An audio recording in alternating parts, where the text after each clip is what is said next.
구예배에 나오신 모든 성도님들을 주님의 이름으로 환영하고 축복합니다. 우리 옆 사람과 인사해 볼까요? 만나서 반갑습니다. 반갑습니다. 네, 이번에는 앞뒤 사람과 이렇게 인사하길 원합니다. 주님만을 찬양합시다.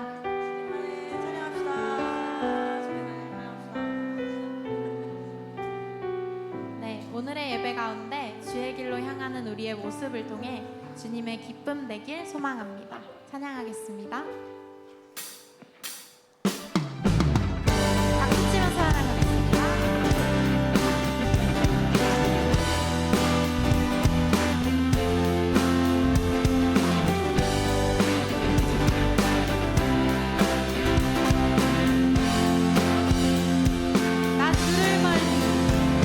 나 주를 멀리 떠났다.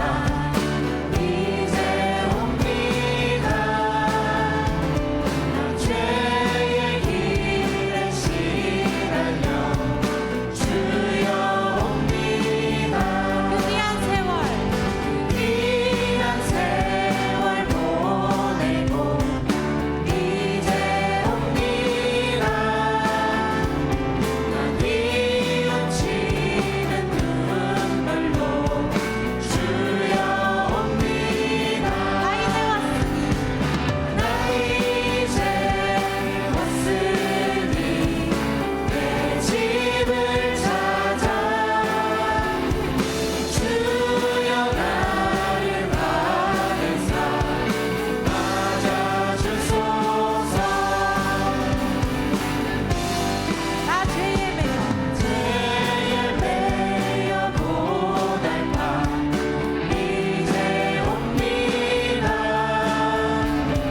함께 찬양하겠습니다. 나 주님의 기쁨. 나 주님의 기쁨 되기 원하네. 내 마음을 새롭게 하소서.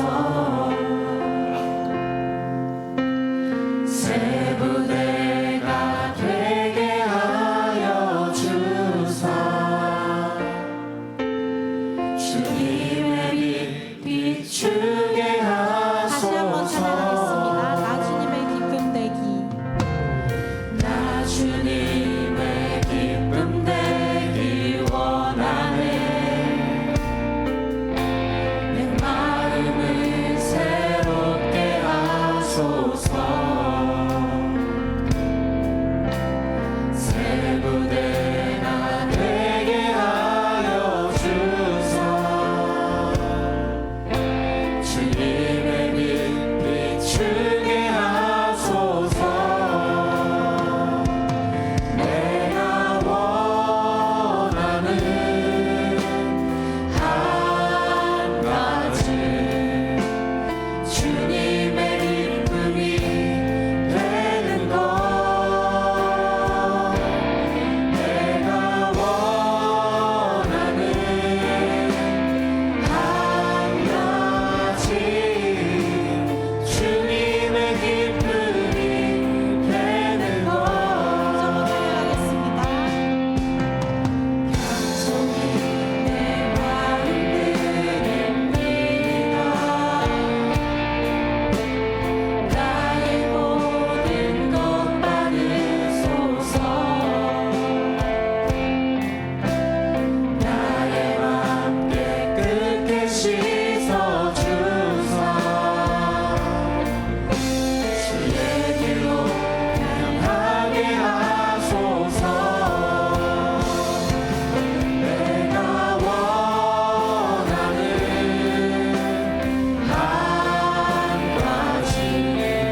거친 풍랑에도 깊은 바다처럼 나를 잠잠케 해 주 사랑 내 영혼의 반석 그 사랑 위에 서리. 아멘. 오늘도 우리들을 주 품에 안으시는 하나님 앞에 나왔습니다. 우리 다 같이 일어나셔서 우리들의 신앙을 사도신경을 통해 하나님께 고백하겠습니다. 전능하사 천지를 만드신 하나님 아버지를 내가 믿사오며 그 외아들 우리 주 예수 그리스도를 믿사오니 이는 성령으로 잉태하사 동정녀 마리아에게 나시고 본디오 빌라도에게 고난을 받으사 십자가에 못 박혀 죽으시고 장사한 지 사흘 만에 죽은 자 가운데서 다시 살아나시며 하늘에 오르사 전능하신 하나님 우편에 앉아 계시다가 저리로서 산자와 죽은 자를 심판하러 오시리라. 성령을 믿사오며 거룩한 공예와 성도가 서로 교통하는 것과 죄를 사하여 주시는 것과 몸이 다시 사는 것과 영원히 사는 것을 믿사옵나이다. 아멘. 우리는 세상으로부터 부름받은 하나님의 백성입니다. 또한 세상으로 보냄받은 그리스도의 제자입니다. 하나님을 기쁘게 찬양하는 예배자가 됩시다. 이웃을 열심히 구원하는 복음의 증인이 됩시다. 배움을 통해 그리스도를 본받는 성숙한 성도가 됩시다. 한몸된 교제를 나누는 건강한 지체가 됩시다. 아낌없이 사랑을 실천하는 봉사자가 됩시다. 그리하여 우리 모두 하나님을 영화롭게 하는 성령 충만한 공동체가 됩시다. 아멘. 자리에 앉으시고 신관중앙 목장의 노윤정 목녀님 기도 인도해 주시겠습니다.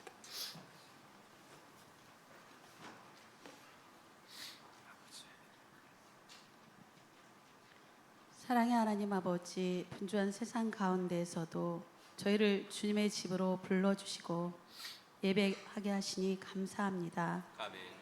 당연하게 여기며 지나쳤던 숨쉬는 순간들, 그 속에서도 주님의 돌보심이 있었고 알지 못하는 수많은 위험과 어려움 가운데에서도 주님의 손이 저희를 붙들어 주셨음을 고백합니다.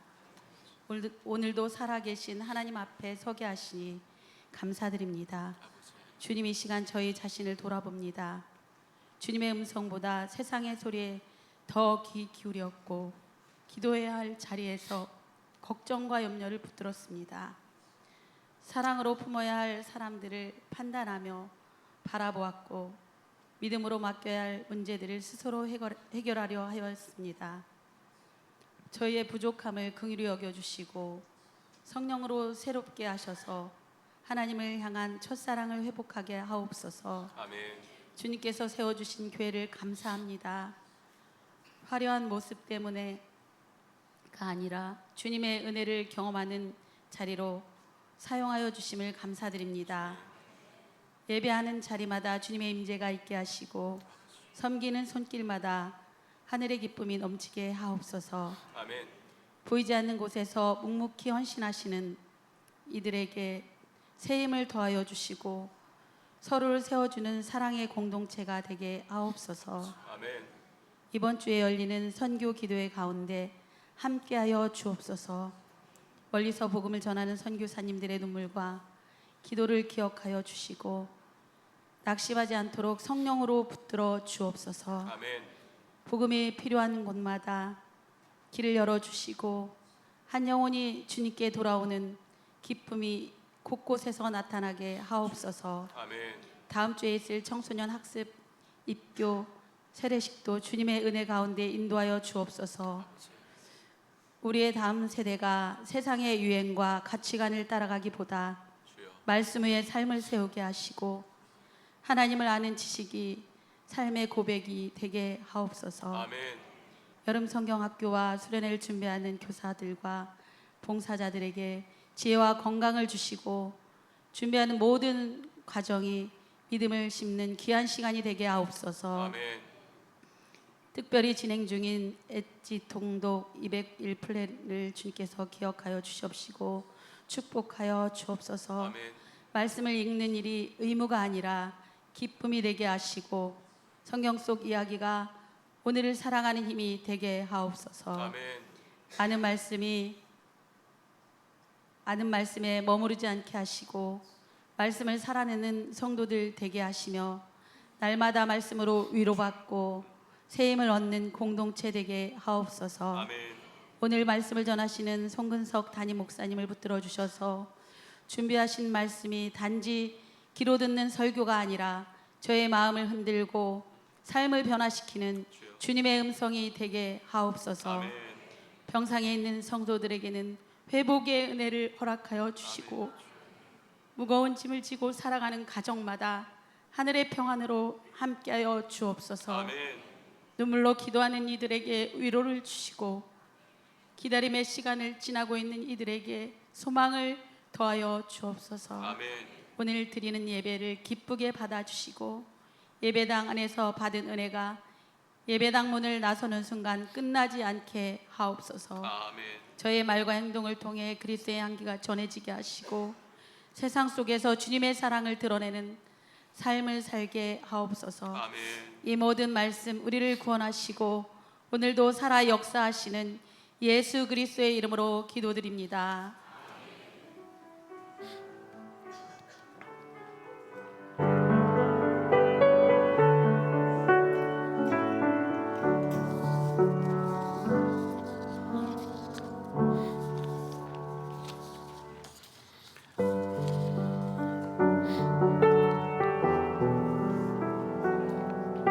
오늘도 우리를 사랑하시는 예수님 앞에 나왔습니다. 우리 함께 찬양합시다.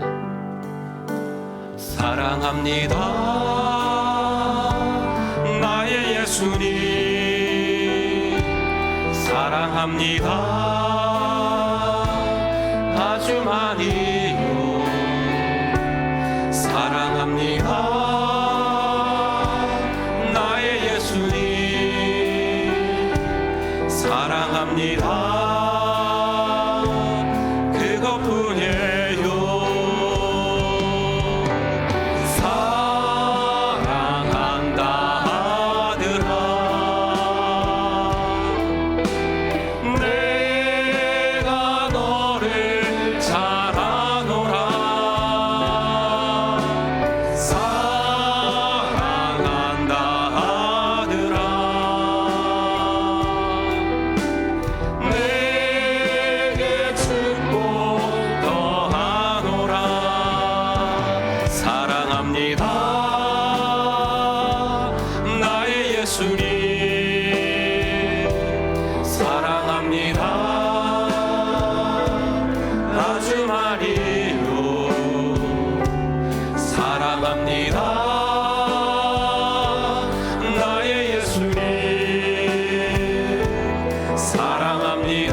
함께 읽을 하나님 말씀은 에스겔서 1장과 10장에 있는 말씀 같이 읽겠습니다.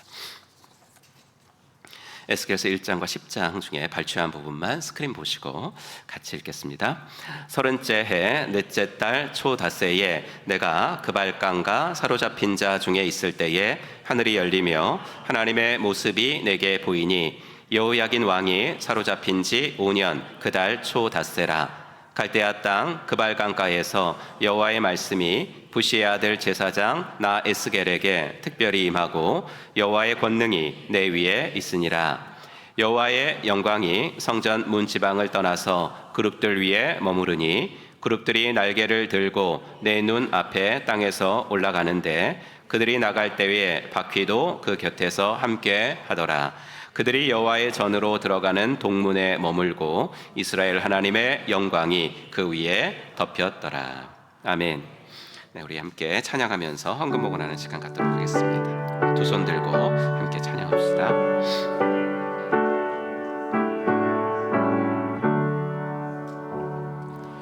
내게 있는 모든 것을 겸손하게 드리네.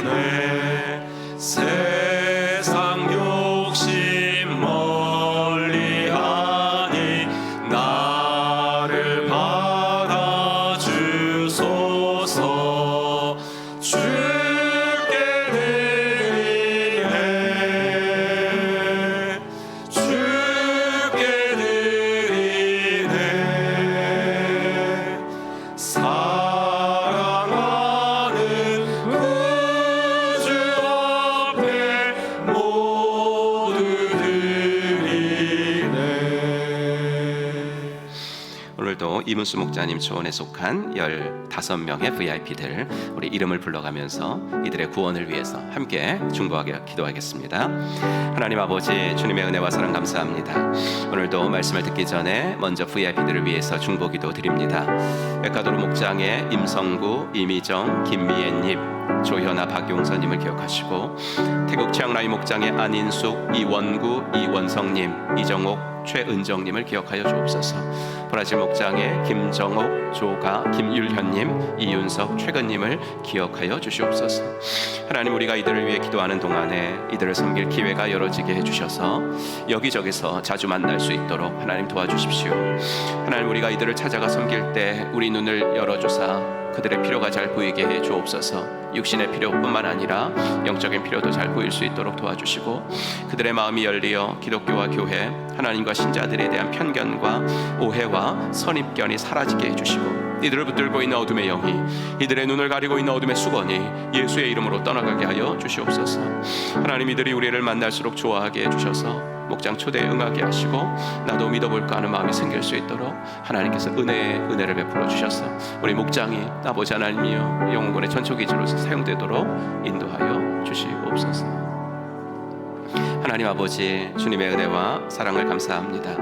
오늘도 저희들을 붙잡아 주시고 아버지 하나님이여 먼저 예수 그리스도 앞에 아버지 이들이 돌아올 날을 기다리며 상상하며 기도할 수 있도록 인도하여 주시옵소서. 아버지 하나님이여 우리들의 기도와 섬김이 끊어지지 않도록 도와주시고 하나님이 포기하지 않으신 영혼 우리가 먼저 포기하는 일은 없도록 인도하여 주시옵소서. 하나님, 우리 자녀들의 앞길을 열어주시고 아버지 하나님 학업과 취업과 결혼과 태문을 여사 아버지 하나님 우리 자녀들이 잘 되게 하시고 아버지 그들이 영혼이 잘된 같이 범사가 잘 되는 귀한 축복된 자녀들이 되도록 인도하여 주시옵소서. 군문에 있는 자녀들을 기억하시고 아버지 하나님 머리서부터 발끝까지 지켜주시고 아버지 하나님 조금 더 상하지 않도록 하나님께서 함께하여 주시옵소서. 이번 주도 아버지 하나님 여러 가지 아버지 하나님이여 힘든 일들이 있는 아버지 분들이 있습니까? 아버지 중요한 계약이 있습니까? 아버지 중요한 시험이 있습니까? 하나님께서 함께 하시고 아버지 그 시험이 아버지 그 계약이 주님의 뜻 가운데서 아름답게 열려질 수 있도록 인도하여 주시옵소서. 하나님 귀한 헌금을 구별하여 드립니다. 이 예물이 쓰여지는 곳에 주의 영광이 드러나게 하시고 아버지 우리들이 가진 것 중에 주님이 주시지 않은 것은 하나도 없음을 고백하오니 청지기의 심령으로 겸손하게 살아가게 하여 주시옵소서. 예수 그리스도의 이름으로 간절히 기도하옵나이다. 아멘. 오늘도 예배에 나오신 여러분들을 주의 이름으로 환영합니다. 함께 인사하겠습니다. 하늘 복 받으세요. 인사하겠습니다. 하늘 복 받으시기 바랍니다. 하늘 복 받으시기 바랍니다. 감사합니다. 네, 본당에 일주일 동안 전기 음향 공사 완료됐습니다. 기도해 주시고 또 공사 후에 청소로 섬겨주신 성도님들께 감사드리고요. 5월 공동체 금식 헌금은 공주에 있는 신영교회 마을회관에서 이제 빌려가지고 예배를 드렸는데 마을회관에서 나가라고 했나 봐요. 그래서 지금 당장 이제 예배 처소를 마련해야 되고, 그래서 저희 교회에서도 5월 공동체 금식 헌금을 그 교회로 보냈고요. 6월 공동체 금식 헌금은 우리 교회에서 작년에 새가족반도 하고 거의 이제 우리 교회에서 신앙생활을 할 줄 알았는데 또 서울에 사역지가 생겨서 떠나신 김광현 성혜정 선교사님께 전달했습니다. 성도님들의 그 한 끼 금식 헌금이 하나님 나라의 귀하게 쓰임 받게 돼서 너무 감사합니다. 말씀의 삶 5기 수강 간증, 우리 찬양대 후에 이대명 집사님 간증이 있겠고요. 선교기도회 금주 수요 예배 중에 6월달 선교기도에 있겠습니다. 청소년 학습입교 세례식 다음 주에 있어서 다음 주에는 2부 예배를 청소년부와 함께 드리고 또 그 찬양 인도도 청소년들이 하겠습니다. 예배 중에 학습입교 세례 성찬 예식까지 있으니까 특별히 우리 입교 세례 받으시는 우리 자녀들이 있으면 여러분들이 마음껏 많이 축하해 주셔서 이들이 정말 평생에 잊지 못할 그런 순간들이 되게 해 주시길 바랍니다. 다음 주일에는 또 2부 예배 때는 남성란 성도님 세례 받으시고요. 1부 때는 박정자 유원재 성도님 이렇게 세례식도 있습니다. 그리고 성찬식은 1부, 2부 다 공이 있겠습니다. 2026년 주일학교 여름사역 특별헌금 또 삽지로 좀 끼워드렸는데요.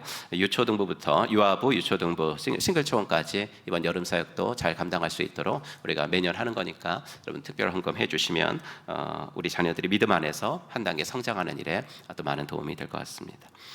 새가족반 및 예수영전 모임 49기 새가족반 이번 주에 신청하신 이번 기수에 신청하신 분들 오늘 오후 1시 반에 들어오시고요. 48기 예수영전 모임은 27일 토요일 날 오후 1시 반에 있으니까 미리 신청해 주시기 바랍니다. 2026년 여름 성경학교 컨퍼런스 교사 컨퍼런스가 내일 그다음에 화요일 이틀 동안 대전 평안교회에서 열리게 되겠습니다. 가정교회 목자 컨퍼런스는 6월 27일까지 변정주 목자님께 첫 참석자들부터 우선 등록해 주시기를 부탁합니다. 10번 목원들과 함께하는 엣지 통독 200일 플랜 벌써 19주차가 됐는데요. 이번 주는 구약 2권 17번 S결서 읽으시면 되겠습니다. 2026년 가정교회 평신도 세미나 이번 금요일부터 경기도 광주에서 942차 열리는데 우리 청년들이 대거 갑니다. 예. 장인철, 오명근, 이주영, 손지인 이렇게 네 지체가 참여하는데 우리 한번 격려의 박수 한번 보내주시기 바랍니다. 네. 아마 이제 갔다 오면 분가를 하겠죠. 예. 오명근 형제가 이제 예비 목자인 것 같습니다. 그래서 많이 또 격려해 주시기 바랍니다. 교우 소식 이영미 성도님 대명 목장 선택하셔서 등록하셨습니다. 서부시철 교육자회 여름성경 컨퍼런스 제 동정도 보시고 여러분들 기도해 주시기 바랍니다. 네, 선고함송 같이 보겠습니다. 지난주 거 한번 같이 읽죠. 시작. 예레미야 1장 7절 말씀. 여호와께서 내게 이르시되 너는 아이라 말하지 말고 내가 너를 누구에게 보내든지 너는 가며 내가 내게 무엇을 명령하든지 너는 말할지니라. 아멘. 네. 외우신 분들은 눈 감고 하시고요. 못 외우신 분들은 동그라미만 채워볼까요? 시작. 여호와께서 내게 이르시되 너는 아이라 말하지 말고 내가 너를 누구에게 보내든지 너는 가며 내가 내게 무엇을 명령하든지 너는 말할지니라. 아멘. 네. 이번 주는 에스겔서 33장 11절 외우는 걸로 하기 좀 길지만 우리 한번 같이 읽겠습니다. 에스겔서 33장 11절 말씀. 나는 악인이 죽는 것을 기뻐하지 아니하고 악인이 그의 길에서 돌이켜 떠나 사는 것을 기뻐하노라. 이스라엘 족속아 돌이키고 돌이키라. 너희 악한 길에서 떠나라. 어찌 죽고자 하느냐 하셨다 하라. 아멘. 우리 오늘은 찬양하면서 오늘 찬양대가 아니라 중창단이신 것 같습니다. 함께 나오실 때 우리 한번 같이 우리 찬양으로 이분을 맞겠습니다. 하나님의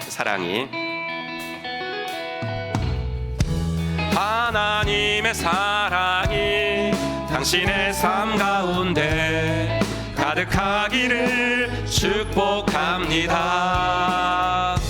하나님의 은혜가 우리 가운데 가득하길 기도합니다. 가득하길 기도합니다.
네, 함께 영광의 박수 올려드리겠습니다. 네, 이렇게 귀한 중창으로 또 섬겨주셔서 감사합니다. 이 시간에는 말씀의 삶 제5기가 끝났는데요. 말씀의 삶은 성경을 다 읽어야 수료가 돼서 수료식은 조금 더 뒤에 하는데 일단 강의는 다 끝났으니까 좀 이렇게 수강간증 뭐 이런 말을 좀 붙여봤습니다. 우리 이대명 집사님 나오셔서 제5기 말씀의 삶 수강간증으로 해주시겠습니다. 네, 우리 함께 박수로 맞아주십시오.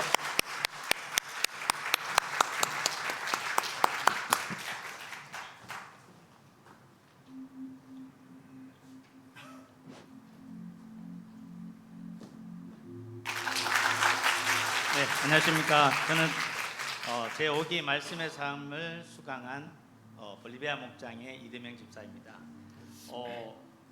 저는 올해 초에 그 목장에서 2026년도에는 꼭 성경을 제대로 읽고 또 묵상하고 하겠다고 한번 말씀을 드렸습니다. 그리고 기도 요청을 했습니다. 그런데 공교롭게도 올해 초에 엣지 통독 지금 하고 계시죠? 그 엣지 통독을 한다고 해서 너무나 감사했습니다.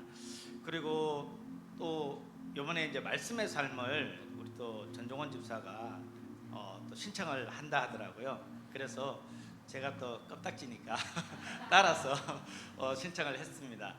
신청을 하고 그리고 나서 사실 제가 매년 연초가 되면은 원래는 정말 성경을 제대로 한번 읽어봐야지, 그리고 하나님 말씀을 좀 더 묵상해야지 라고 생각을 하면서 또 한 해가 지나가면은 제대로 읽지를 못했던 것 같습니다.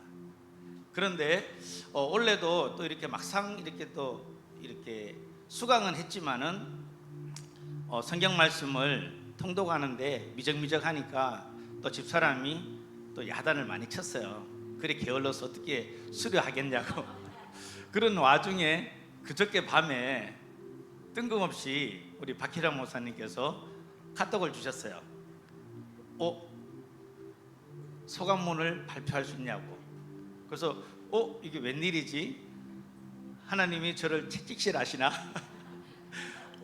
제가 나태함을 하나님이 깨우쳐 주시나? 그래서 조금 이렇게 답답하고 좀 걱정은 됐지만은 그냥 한다고 답변을 보내드렸습니다.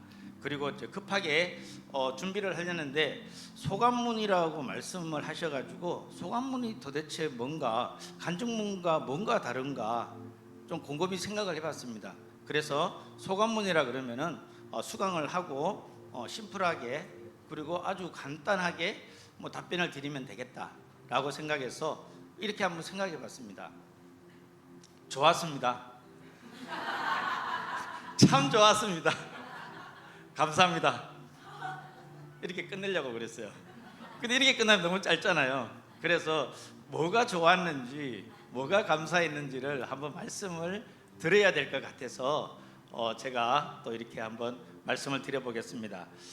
제5기 말씀의 삶은 박희랑 목사님께서 지도하에 구속사의 흐름과 성경 전체의 맥락 그리고 성서적 배경을 배우고 말씀을 좀 더 이해하고 하나님의 뜻을 바로 깨달아서 우리가 지금 살아가는 이 삶 속에서 어떻게 적용해야 될 것인가를 말씀해 주시는 그런 성경 공부인 것 같았습니다. 그리고 성경 통독 방식에 있어서도 이해를 하는 방식과 그 다음에 접근 방식 그리고 설명 이런 것들을 어떻게 해야 되는지 신학생으로서 했던 그 방식을 저희에게 또 이렇게 말씀을 해주셨어요. 그리고 시대적 배경을 설명할 때는 그 지역의 지도와 그리고 그 시대의 상황들을 잘 설명을 해주셔가지고 우리가 좀 더 성경을 좀 더 사실적이고 구체적으로 접근할 수 있는 그런 계기를 만들어 주셨던 것 같습니다. 그리고 그 시대에 말씀하셨던 그 말씀이 오늘의 저희에게 어떻게 다가오는지, 제가 그 느낀 것을 어떻게 삶 속에서 적용해야 될 것인지를 또 깨우쳐 주셨습니다. 예를 들자면은 창세기 시대에는 인류학적인 흐름과 또 그리고 아브라함을 부르셔서 아브라함으로 변화시켜 주셨죠. 그리고 아브라함의 약속하신 것을 하나님은 잊지 않으시고 우리들로 하나님께서 이끌어 가시고 준행하신 그 모습들을 보여주셨습니다. 그래서 우리가 언약이라고 하면은 그냥 단순히 그냥 말로 그냥 쉽게 진행하는 것이 아니라 하나님의 언약은 필히 성취해 주신다는 것을 깨달았습니다. 그리고 또 요셉이 총리가 되었다고 그랬잖아요. 이방인의 노예가 어떻게 그 큰 제국의 총리가 되었을까? 참 궁금했었습니다. 좀 상식적으로 이해가 안 되잖아요. 그런데 그 당시에 그 이집트에는 힉소스 왕조라는 것이 있었어 가지고 거기에는 이방인에 대해서 되게 개방적이고 수용하는 자세였다 그래요. 그래서 그래서 요셉이 총리가 될 수 있었구나. 일반 왕조 같으면은 택도 없었을 텐데 그런 것도 깨닫게 해주셨고, 그리고 이스라엘 왕들과 유다 왕들의 흥망성쇠에 대해서도 잘 설명해 주셨습니다. 그리고 우리 이스라엘 왕들 이렇게 북이스라엘, 남유다 왕들 막 열왕기 상하, 역대 상하 읽다 보면 헷갈리잖아요. 그 왕이 그 왕 같고 그 사람이 그 사람 같고. 그런데 우리 박희랑 목사님께서 아주 비법을 가르쳐 주셨어요.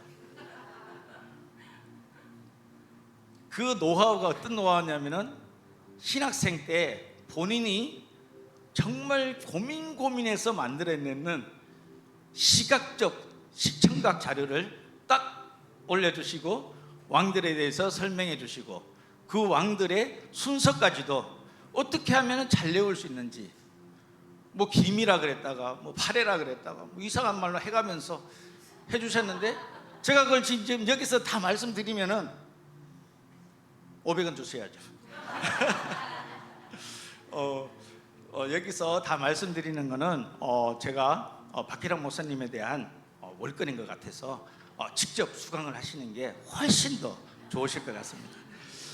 그리고 또 영적 암흑기라는 시대에서 그 시대에도 하나님께서는 우리들을 그 이스라엘 백성을 잊지 않고 계속해서 인도하셨다는 사실, 그리고 그 유배지에서 돌아온 다음에 유대교의 바리새파, 사두개파, 열심당 등등이 출현한 배경, 그리고 그 유대인들이 예수님이 오셨을 때 왜 메시아를 인정하지 못했는가? 그렇게 하나님을 열심히 믿고 하나님의 말씀을 그렇게 잘 알면서 왜 예수님을 메시아로 받아들이지 못했는가를 이해할 수 있게 되었습니다. 아마 제가 그 시대에 살았다 하더라도 아마 예수님을 메시아로 받아들이기에는 힘들었을 것 같아요. 그렇지만은 그때 또 제자들과 같이 예수님을 따라서 목숨까지 던져가면서 사셨던 분들이 계십니다. 그리고 예수님은 왜 그렇게 하나님을 경배하고 또 제사를 잘 지내고 하나님의 말씀, 그 율법을 그렇게 잘 지키는, 우리가 봤을 때는 너무나 믿음이 좋은 사람들에게 왜 책망을 하셨을까? 왜 책망을 하셨는지 도무지 이해가 되지 않지만은 강의를 들어보면은 바로 이해가 될 겁니다. 이것도 직접 들어보시는 게 좋으실 것 같습니다. 그리고 또 사도 바울이 1차, 2차, 3차 전도 여행을 갔잖아요. 그 갔는 계기가 왜 갔는지, 가면서 어떤 일이 있었는지 지도를 펼쳐놓고 그 시대의 환경을 이야기하면서, 그리고 그때 강대국들이 어떤 제국들이 일어나서 바울의 그런 역사를 수행하게끔 했는지, 그리고 이스라엘 예루살렘에서 왜 바울이 떠나서 그렇게 이방 전도를 했어야 되는지 여러 가지 것들을 말씀해 주셨습니다. 그러고 나서 바울 서신을 읽으니까 바울이 이래서 이런 서신을 썼구나 라는 것들을 이해할 수 있었습니다. 그때는 그냥 막연히 좋은 말 썼고 그냥 좀 잘못했으면 혼내키고 그 정도만 생각했는데, 얼마나 간절하게, 얼마나 하나님께 돌아오기를 바랐는지, 얼마나 예수님만을 바라보며 살게 하셨는지, 그런 말들을 본인의 마음속에서, 그것도 감옥 속에서 밖에 있는 사람들에게 위로와 권면의 말씀을 전했던 것 같습니다. 그리고 제가 그동안에는 그냥 단편적으로 성경 지식을 알았다면은 이번에 수강을 하고 나서 총체적으로 그 역사적 배경을 가지고 다시 한 번 더 성경을 읽으면은, 통독을 하게 되면은 좀 더 하나님의 뜻을 좀 더 이해하고 예수님의 마음을 좀 더 가지지 않을까, 그래서 제 삶이 조금이라도 더 변화되지 않을까라는 생각을 하였습니다. 그리고 시간이 괜찮으시다면은 요즘 일어나는 일들 중에서 이 사회적인 현상들도 중동이나 또 특히 이스라엘에서 일어나는 일들을 이해가 잘 안 되시면은 성경을 꼭 읽어보세요. 그리고 요즘 상간 오지에서 여기저기에서 이스라엘 민족이 그 사람들과 유사한 사람들이 나온다는 이야기 들어보셨죠? 그게 바로 아수르가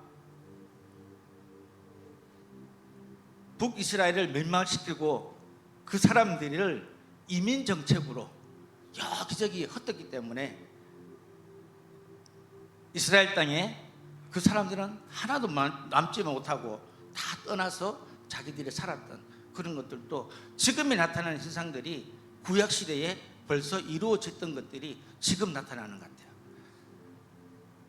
그리고 우리 이제 연배가 저보다 훨씬 많으신 어르신들과 우리 또 젊은 영아하신 분들 계시는데, 우리나라 역사와도 비교해 보면은 우리가 육교 정신이 어떻다, 선비 정신이 어떻다, 구시대적이다 그러잖아요. 기껏해야 몇백 년 전이에요. 1000년도 안 됐어요. 근데 예수님의 말씀은 언제 거죠? 2000년 전이에요. 그때면 우리나라 고구려 신라 백제가 막 만들어질 때예요.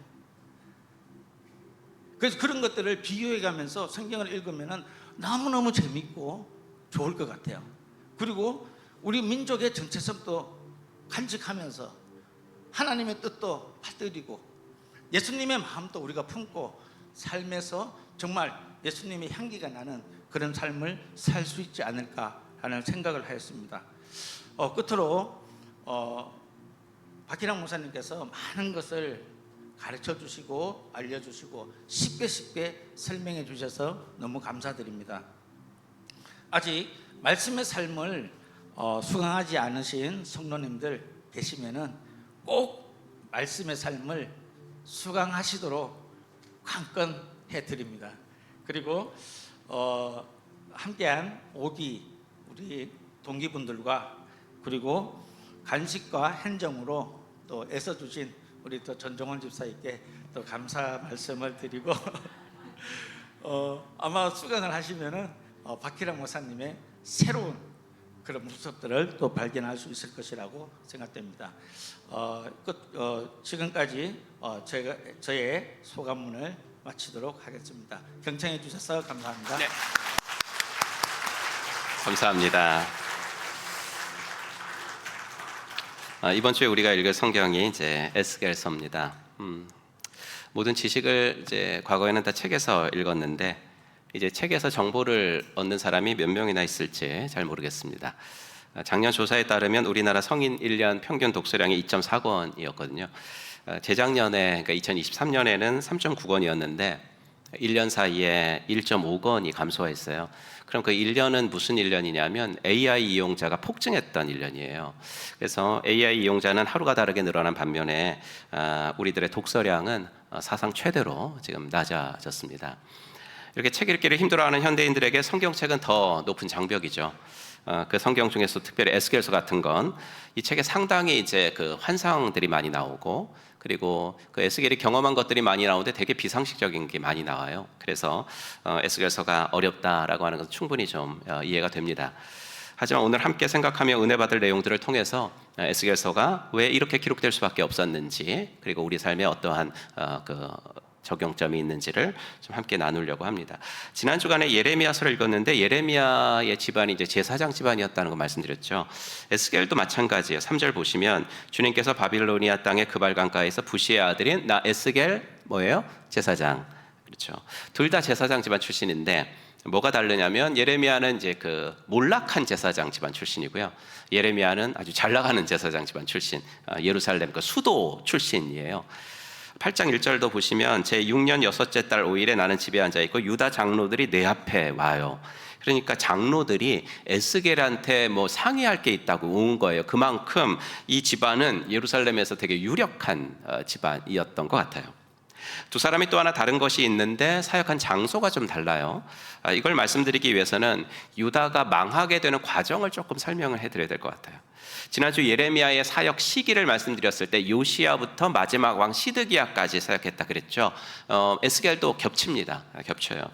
여러분 요시야 하면 유다를 어떻게든지 살려보려고 노력했던 개혁 왕이었습니다.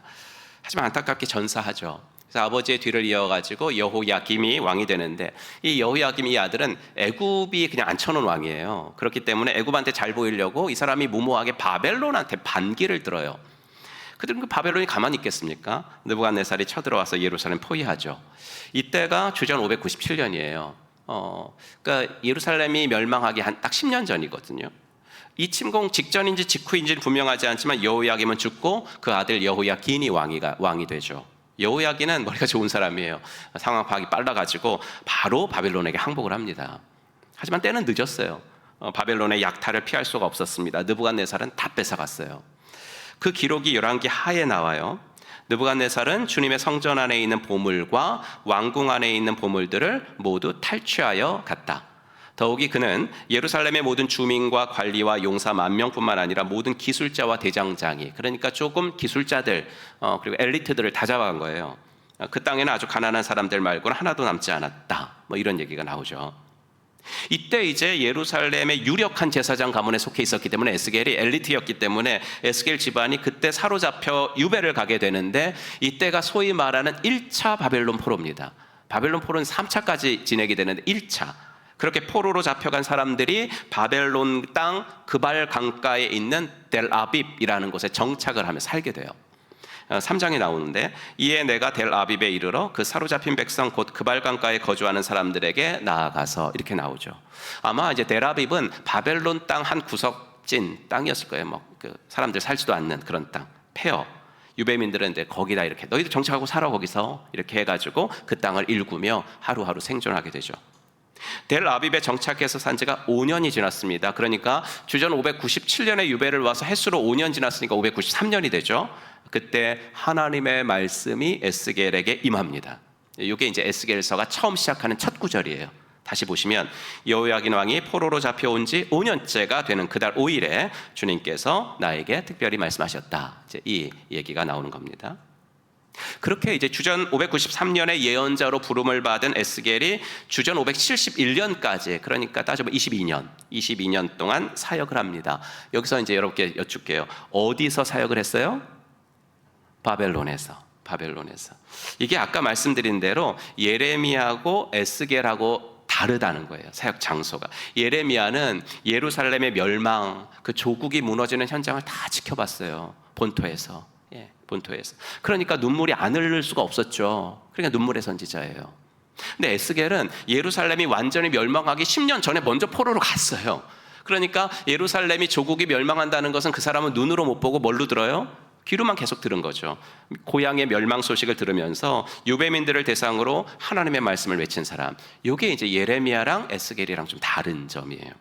여러분, 근데 하여튼 어떻든지 간에 이런 예언자들은 정말 시대의 아픔을 온 몸으로 맞은 사람들이거든요. 하나님의 주신 말씀을 말로 전하고 삶으로 살고. 세상적 시각으로 보면요, 이것보다 팔자가 센 게 어디 있어요, 그죠? 참 팔자가 기구해도 이보다 더 기구할 수 없어요. 예레미야는 결혼 안 했어요. 아는 사람. 에스겔은 결혼했는데 아내가 죽어요. 근데 아내가 죽은 것도 하나님은 그래, 요걸 가지고 내가 이스라엘 백성들에게 뭘 설명할 거야. 그러니까 아내의 죽음마저도 이스라엘 백성들을 깨우치려는 교보제 정도로 이렇게 사용하고, 장례식도 치르지 마, 뭐 이렇게까지 말씀하시니까 아까 그랬죠. 에스겔서를 보면 되게 비상식적인 게 너무 많아요. 예. 그런 하나님의 도구로서 사용된 사람들이 예언자들이에요. 세상적 시각으로 보면 유다는 왜 망했어요? 유다는 3번에 걸쳐서 바벨론에 의해서 철저히 약탈을 당했습니다. 그 당시에 고대 근동을 장악하고 있던 강대국인 바빌로니아 제국에 의해서 희생당한, 그러니까 참 힘없는 민족의 비애죠. 힘없는 민족의 비애. 우리나라도 강대국 틈에 끼어가지고 얼마나 서러움을 많이 당한 민족이에요. 이스라엘이 그랬거든요. 이스라엘 땅을 이렇게 보시면요, 서쪽으로는 전통 강호인 이집트 제국이 있고요, 동쪽으로는 그때 신흥 세력으로 떠오르고 있었던 바빌로니아가 있었던 거예요. 그래서 이 두 세력 사이에 끼어 있어가지고 유다 왕들이 이제 바뀔 때마다 어떤 왕은 애굽 편 들고 어떤 왕은 바벨론 눈치 보고, 그러다가 망한 나라가 이스라엘이에요. 하지만 성경은요, 역사를 그렇게 보지 않아요. 제가 예언서를 시작할 때 말씀드렸죠. 성경은 한마디로 하나님의 이야기라고. 사람을 찾아가시는 하나님의 이야기, 사람을 구원하시는 하나님의 이야기, 그게 곧 성경이고 그게 곧 인간의 역사예요. 그게 곧 히스토리예요. 예언자들은 그걸 알았죠. 예언자들 눈에는 그게 보였어요. 유다가 멸망한 것은 유다가 힘이 없어서가 아니라는 거, 유다가 멸망한 것은 하나님의 징계를 받았기 때문이라는 거. 겉보기에는 바벨론이 그들을 침공해서 망했지만 아니에요. 하나님이 그들을 쳐서 망한 거예요. 하나님이 그들을 친 거예요. 바벨론은 하나님이 당신의 백성을 징계하는 데 사용하신 도구, 그 정도였죠. 우상을 숭배하고 성전을 막 강도의 소굴로 만들어버리고, 성전에서 제사 드리고 집에 가서는 불의와 불법을 직장에서 저지르면서 살았던 유다 백성들에 대한 하나님의 심판, 그게 유다가 망한 진짜 이유다. 진짜 이유다. 이걸 예언자들은 알았던 거죠. 여러분, 예언자들은 하나같이 백성들에게 당신들이 하나님께로 돌아오지 않으면 망합니다. 하나님 그들은 듣지 않았어요. 그런 일은 결탄코 우리들에게 일어나지 않아요. 왜 괜히 분위기 안 좋게 만들어요? 이렇게 항변을 했죠. 그러나 예언자들은 우리가 하나님의 징벌을 피할 길은 지금 바벨론에게 항복하는 길밖에 없습니다, 이렇게 말했으니까 예레미야 같은 사람은 뭐로 취급을 당했어요? 매국노. 우리 일제강점기 시대를 생각하면 딱 맞아요. 바벨론 편을 드니까 매국노 소리를 듣죠. 근데 여러분, 여기서 한 가지 생각해 볼 것이 있는데, 백성들이 예언자들의 말을 안 듣고 그런 일은 우리나라에 절대 일어나지 않아요, 이렇게 말한 게 그냥 무작정 한 말일까? 그건 아닌 것 같거든요. 그들이 그렇게 근거 없이 말을 한 것 같지는 않거든요.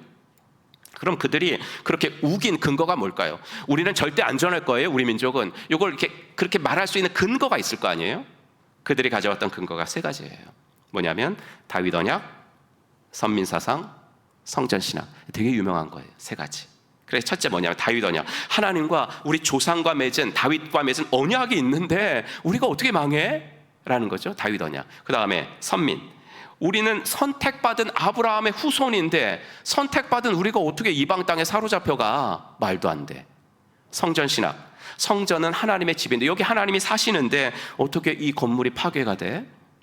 너희들도 다 알만한 사람들이 왜 이렇게 엉뚱한 말을 하고 다니면서 사회 분위기를 흐려? 이렇게 이제 거짓 예언자들이 이야기를 한 거죠. 여러분, 어때요? 설득력이 좀 있죠. 설득력이 있어요. 그래서 거짓 예언자들의 말에 백성들은 넘어갔던 거예요. 여러분, 이 그럴듯한 오해가 말이죠, 다윗 왕조 400년 동안 백성들을 야금야금 병들게 한 거예요. 여러분, 하나님이 아브라함을 선택하신 건 맞죠. 그래서 그의 후손 이스라엘 백성들이 하나님의 선민, 맞죠. 그렇다면 그렇게 살아야죠. 그죠? 이스라엘이 하나님 백성이라면 그분만 섬기며 살아야죠. 그분께만 순종하고 그분만을 신뢰하는 삶을 살아야죠. 선택받은 것은 특권이 맞아요. 성전 지을 수 있었던 거 특권이죠. 그런데 그 특권은 책임이 수반된 특권이라고요. 여러분, 특권에서 책임을 빼버리면 망하는 거예요. 특권에서 책임을 빼면 남는 건 파멸이라고요. 그게 유다만의 실패가 아니죠. 교회도 마찬가지예요. 여러분, 예수님이 교회를 선택했지 교회가 예수님을 선택한 건 아니잖아요. 그러니 교회가 주님의 말씀을 왜곡하거나 교회가 세상과 타협하거나 그리스도의 신부로서의 정결한 삶을 저버릴 때 주님은 교회를 떠나실 수 있습니다. 이것을 2500년 전에 보여준 것이 바로 유다의 멸망이고 예루살렘 성전의 파괴입니다. 유대인은 절대 망하지 않는다. 이걸 뭐라? 시온 불패 신학. 성전은 절대 무너지지 않는다. 성전 불패, 이 신학. 그 잘못된 신념이 여지없이 무너진 그때 하나님은 그때 에스겔에게 환상 하나를 보여주세요. 그 유명한 성전 환상이에요. 9장과 10장에 나오는데, 그러면 에스겔서는요, 아까 말씀드린 정말 많은 환상들이 나와요. 근데 동시에 그 어떤 예언서보다도 특징이 하나 있는데 정확한 연대가 나온다는 거예요. 날짜까지 나와요. 무슨 뜻이겠어요? 에스겔이 본 환상들이 무슨 판타지가 아니라는 거예요. 무슨 판타지가 아니라 하나님께서 이 환상들을 통해서 백성들에게 분명하게 하실 말씀이 있기 때문에 에스겔에게 보여주신 거죠. 말씀드렸듯이 에스겔은 지금 포로로 잡혀와서 바벨론 땅에 있어요. 그러나 환상 중에 하나님은 현재 예루살렘에서 무슨 일이 일어나고 있는지를 보여주시는 거예요. 환상이니까 막 공간 이동을 해요. 공간 이동을 하면서 지금 예루살렘에서 일어나고 있는 일들 막 보여줘요. 이 환상을 보여주실 때는 아직은 예루살렘이 망하지는 않았거든요. 하지만 바벨론의 침공이 한 차례 더 있었어요. 그런데 그렇게 2번이나 경고하셨건만 예루살렘에 사는 사람들이 아직 정신을 못 차리고 있어요. 하나님의 성전은 무너지지 않을 거고 그 성전이 우리를 지켜줄 거야 라는 근거 없는 자신감에 사로잡혀 있어요. 그때 하나님이 에스겔에게 보여주신 성전 환상이 9장인데요. 우리 3절을 이거 한번 같이 읽어볼까요? 시작. 이스라엘 하나님의 영광이 이제까지 머물러 있던 그룹에서 떠올라 성전 문지방으로 옮겨갔다. 하나님의 영광이 머무는 곳, 그게 어디예요? 성전에서 제일 안쪽 지성소 들어보셨죠? 이 지성소에서 하나님의 영광이 머무시는데 그 하나님의 영광이 지성소를 떠나 어디로 가요? 성전 문지방으로 가요.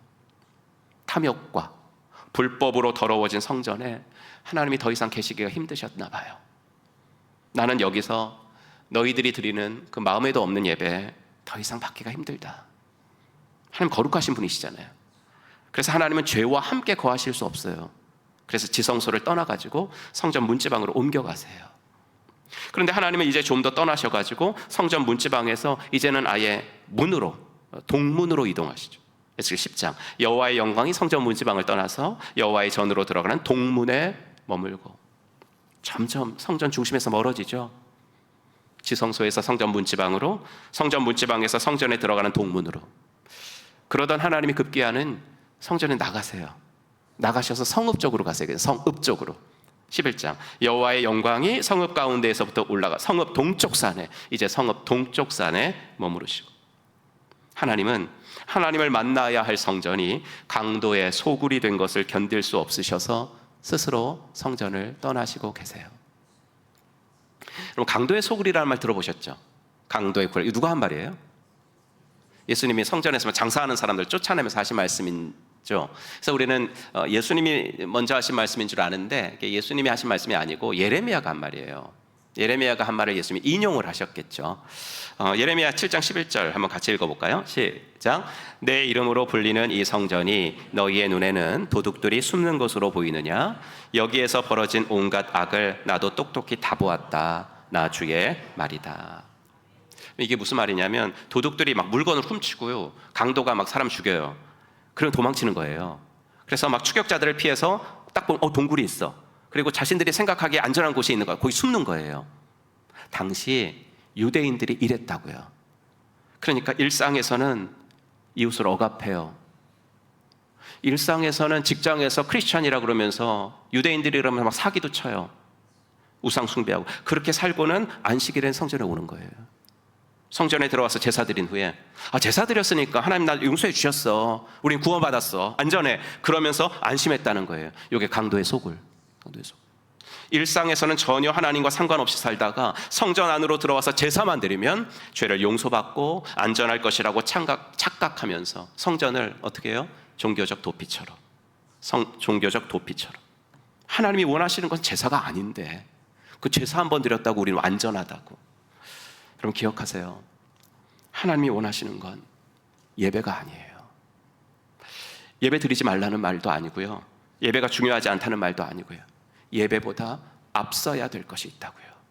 예배보다 앞서야 될 게, 그게 예언자 미가가 한 말이에요. 내가 무엇을 가지고 여호와 앞에 나아가며 높으신 하나님께 경배할까? 여호와께서 천천의 순양이나 만만의 강물 같은 기름을 기뻐하실까? 사람아, 주께서 선한 것이 무엇임을 내게 보이셨나니 여호와께서 너에게 구하시는 것은 예배가 아니라 오직 정의를 행하며 인자를 사랑하며 겸손히 내 하나님과 함께 행하는 것이 아니겠느냐. 하나님이 원하시는 건 예배가 아니라 일상에서의 정직이에요. 하나님이 원하시는 것은 예배가 아니라 이웃을 사랑하는 거예요. 그것이 하나님과 동행한다는 것의 증거예요. 곧 하나님이 예배보다 원하시는 건 삶의 변화예요. 근데 유대인들은 삶의 변화는 없이 그저 성전이라는 이 장소, 제사 행위, 이 예배 행위라는 그 형식, 그 동굴 속에서 숨어가지고 죄를 세탁하려고 한 거죠. 마치 도둑이 도둑질 안 한 것처럼, 강도가 사람 안 죽인 것처럼, 나 도둑 아니야, 난 강도 아니야, 신분을 세탁하는 거예요. 성전 안에서. 그 당시 성전은 유대인들의 신분 세탁 장소였어요. 그것을 보고 하나님은 너희가 나의 성전을 도둑의 소굴로 만들어가지고 난 이 성전을 떠나겠다라고 말씀을 하신 거예요. 여러분, 물론 성전에 하나님이 묶여 계시지 않죠. 하나님이 이 우주를 만드셨어요. 우주조차 하나님을 감당할 수 없어요. 근데 하물며 인간이 지은 이 빌딩이 어떻게 하나님을 담겠어요? 근데 솔로몬이 성전을 완공하고 기도할 때 하나님이 되게 기뻐하셨어요. 얼마나 고마워하셨는지 이런 말을 해요. 물론 솔로몬아, 내가 여기에 사는 건 아니야. 내가 여기에 산다고 착각하지는 말어. 근데 네가 이렇게 나를 생각하며 아름답게 이 건물을 지어줬으니까 이스라엘 백성들이 여기 와서 기도하면 내가 들어줄게. 나는 이곳도 너무 너가 나를 위해서 지어줬으니까 고마워. 이렇게까지 하셨거든요. 그만큼 하나님은 성전을 사랑하세요. 이 건물조차 사랑하세요. 근데 정확히 말해보면 성전 자체를 사랑하신 것이 아니라 하나님과 진정한 사귐과 교제를 나누려고 성전에 오는 당신의 백성들을 사랑하시는 줄로 믿습니다. 근데 그때 그 성전은 이런 곳이 아니었거든요. 그래서 성전을 떠나세요. 근데요, 그렇게 결심을 하시고 떠나시는데 차마 발길이 떨어지지 않아요. 차마 발길이. 아까 보여드린 하나님의 영광이 자꾸 동쪽으로 가죠. 성전 문지방으로, 성전 자꾸 동문으로 가는데, 그때 우리가 관찰하게 되는 단어가 하나 있어요. 한번 보여드리면, 제가 빨간 글씨로 써놓은 단어예요. 무슨 단어가 계속 나와요? 머물고예요. 머물고. 하나님은 그렇게 강도의 소굴이 되어버린 성전이지만 단번에 떠나시지를 못해요. 지성소에서 성전 문지방으로 가셔서도 한동안 머무르세요. 성전 문지방에서 성전 동문으로 가서도 한동안 머무르세요. 이제 성전 동문조차 벗어나서 성읍 동쪽 산에 가셔서도 거기서도 또 머무르세요.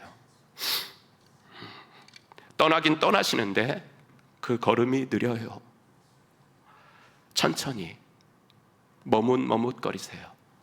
당신의 백성들이 죄를 뉘우치고 회개하고 하나님께 돌아오기만 하면 나 언제든지 돌아갈 거야. 떠나면서도 자꾸만 뒤를 돌아보시는 것 같아요. 오늘 우리가 헤세드와 함께 부른 찬양처럼 아무리 주를 멀리 떠난 사람이라도 그 사람이 돌아오지는 않을까? 오늘 돌아오는 건 아닐까? 내일은 올려나? 하시면서 발걸음이 안 떨어지는 하나님의 모습이 보여요. 여러분, 우리 하나님은 이런 하나님이신 줄로 믿습니다. 하나님은 심판의 하나님이 아니라 구원의 하나님이십니다. 이번 주에 우리가 외울 말씀처럼 비록 죄를 지은 악인이라도 악인이 죽는 것을 기뻐하시는 하나님이 아니시고요, 악인이 그의 길에서 돌이켜서 떠나 사는 걸 기뻐하시는 분. 유다를 멸망시키려는 것이 하나님의 뜻이 아니었습니다. 어떻게든 구원해 주시려고, 어떻게든 살려주시려고 하는 것이 하나님의 뜻이에요. 심판 중에서도 하나님의 긍휼은 계속 흘러요. 심판 중에서도 긍휼은 멈추지 않고 계속 흐릅니다. 이것이 구약의 역사예요. 이게 인간의 역사고 이것이 사람을 찾아오시는 하나님의 이야기입니다. 설교자들이요 제일 부러워하는 사람이 있어요. 그러니까 설교자들 부러워하는 사람이 설교자들이겠죠. 어떻게 하면 설교를 저렇게 잘할 수 있을까? 가장 손꼽히는 사람들, 뭐 한국 사람이나 전 세계 설교자들이 가장 손꼽는 목사님 하면 영국의 로이드 존스 목사님일 것 같아요. 제가 생각했을 때 이분이 이제 81년도에 돌아가셨으니까 돌아가신 40년 넘었네요. 여전히 그분의 설교를 연구하는 논문이 계속해서 나와요. 성경을 연구하는 게 아니라 그분의 설교를 연구하는 논문이. 저도 따라해 보려고 부단히 노력했어요. 근데 도저히 범접할 수가 없어요. 예. 일화 중에요. 그분은 성도석에 있다가 설교할 시간이 되잖아요. 그럼 막 뛰어나왔대요. 아이, 목사가 이렇게 좀 점잖게 나와야지. 막 뛰어나고 왜 이렇게 뛰어나오시냐 그랬으니까 물어보니까 빨리 설교하고 싶어가지고 빨리 자기가 준비한 말씀을 성도들에게 1초라도 빨리 들려주고 싶어서 여기 나오는데 시간 끌면 더 내가 조금밖에 말을 못하니까. 저도 그랬으면 좋겠어요. 그렇게 잘 준비하고 그렇게 자신 있게 준비된 설교였으면 좋겠는데 그런 주일은 뭐 1년에 한두 번밖에 안 돼요. 그래서 저는요 설교자긴 하지만 설교하는 시간이 그렇게 기다려지진 않아요. 저는 무슨 시간이 기다려질 것 같아요? 여러분하고 똑같아요. 예. 여러분 지금 어떤 마음이세요? 목사님 지금 설교가 거의 마치는 분위기네. 좀 더 해주시지. 이렇게 짧지 오늘은 설교가? 그런 사람 손 한번 들어보세요. 오늘 왜 이렇게 설교가 짧고 벌써 끝나는 거야? 이런 사람 한 명도 없잖아요. 그죠? 다 이런 생각이시잖아요. 이제 마칠 때가 됐는데 왜 자꾸 끝으로 마지막으로 이런 말씀만 하시고 왜 이렇게 안 마치시지? 그렇고 저도 마찬가지. 저도 설교 시간이 기다려지는 것이 아니라 설교를 마치는 시간이 기다려지거든요. 예배가 마치는 시간. 근데 여러분들 예배가 마치는 시간이 기다려지는 거 왜 기다려져요? 밥 먹으려고. 저도 마찬가지인데 저는 밥도 먹지만 저는 이제 조금 다른 이유가 하나 있는데 예배를 마치고 나면요 우리 교회에 처음 방문해서 예배를 드리는 분들 중에 저를 만나고 가려고 저를 기다리시는 분들이 계세요. 저는 그분들을 만날 생각에 빨리 예배가 마쳐졌으면 좋겠다 생각이 들어요. 그런 방문자들 중에 제일 반갑고 고마우신 분들은 당연히 VIP 분들이세요. 우리 성도님들이 그토록 기도하고 섬기셨던 VIP들이 교회에 올 때는 저는 이제 그분들의 이름 다 알고 있으니까 이미 얼굴만 모르는 거지. 정말 눈물이 나도록 고마워요. 또 어떤 분들이 그렇게 반갑냐면요 소위 방학을 마치고 오시는 분들이 있어요. 예. 옛날엔 교회 다녔는데 5년, 10년, 20년 주님을 떠나 있다가 오신 분들을 보면 또 그렇게 반갑고 고마워요. 그래서 내가 그분과 만나서 얘기하고 점심 먹고 기도해 드릴 때 제가 늘 하는 기도가 이거예요. 제가 그대로 읽어드리면 하나님 기다려 주셔서 감사합니다. 우리가 주님을 놓치는 적은 있어도 주님이 우리를 놓으시는 적은 한 번도 없으시니 감사합니다. 우리가 주님을 떠나는 적은 있어도 당신이 우리를 떠나시는 적은 한 번도 없으니 감사합니다. 심판 중에도 긍휼을 베풀어 주시는 주님이라 감사합니다. 이제는 돌아왔사오니 다시는 떠나지 않게 하옵소서. 이제는 주님께 꼭 붙어 살게 하여 주시옵소서. 오늘 이 예배 중에도요 이렇게 다시 주님을 찾고 다시 교회를 찾은 분들이 계시다면 여러분들을 기다려주신 이 주님의 한량없으신 긍휼과 사랑 앞에 감사의 고백을 드리셨으면 참 좋겠습니다.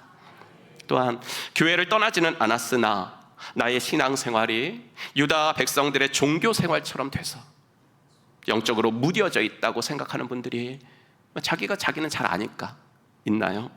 그럼 그분들도 기억했으면 좋겠어요. 그런 나도 기다려주세요. 다시 회복되기를 진심으로 원하신다고요. 너 예전에는 나랑 관계가 좋지 않았니? 너 예전에는 열심으로 봉사하지 않았니? 근데 왜 지금은 나와의 관계가 멀어졌어? 왜 지금은 헌신과 봉사의 자리에서 너를 보기가 그렇게 힘들지? 내가 기다리고 있으니까 돌아오렴. 이렇게 말씀하신 하나님의 음성입니다. 사랑하는 성도 여러분, 하나님은 오늘도 우리들을 기다리고 계신 줄로 믿습니다. 돌아오면 우리가 감사해야 되는데 오히려 그분이 고마워하시고 우리를 기뻐 맞아 주십니다. 이 음성 앞에 믿음으로 반응하는 이번 일주일이 되시기를 주님의 이름으로 간절히 축복합니다. 기도하겠습니다. 이 시간에 우리 잠시 눈을 감고 오늘 주신 말씀 다시 한번 생각하면서 주님의 음성에 귀를 한번 기울여 보겠습니다. 성전을 떠나시면서도 머뭇거리십니다.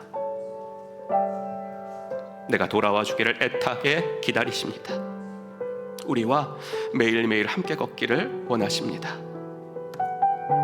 돌아와 줘서 고맙다고 하십니다. 이제는 떠나지 않겠습니다. 그리고 더 가깝게 주님 앞으로 가겠습니다.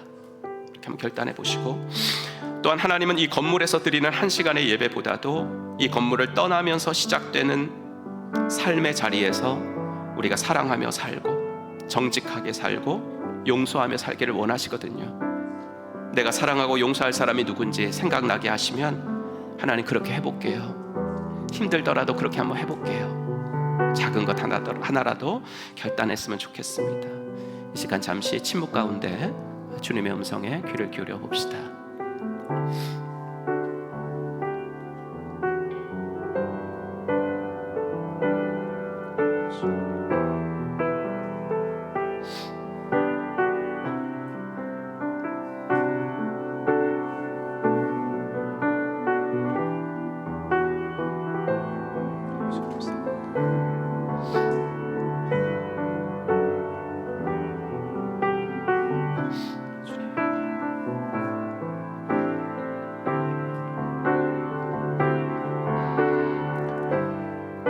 예언서의 말씀은 상당히 무겁지만 그래도 그 안에 희망이 들어 있습니다. 하나님 기다리시니까.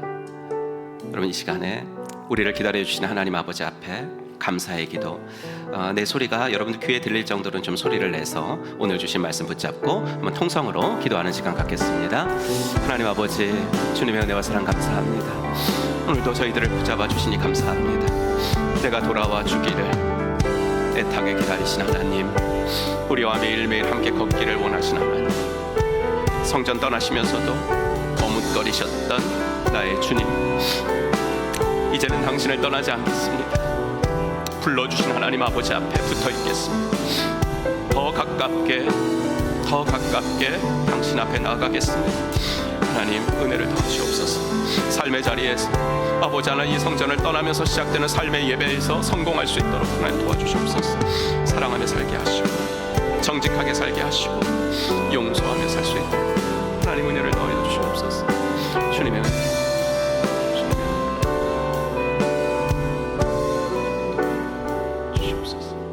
하나님 아버지, 주의 은혜 감사합니다. 오늘도 에스겔서를 통해서 들려주시는 심판 중에도 흐르는 하나님의 긍휼에 대해서 묵상하게 하시니 감사합니다. 우리를 그렇게 사랑하시는 주님, 아버지 하나님이여, 나의 지금 모습이 아니라 앞으로 될 모습을 바라보시며 기대해 주시는 하나님, 그 하나님을 붙잡고 이번 한 주도 승리할 수 있도록 인도하여 주시옵소서. 다음 주에도 우리가 나올 텐데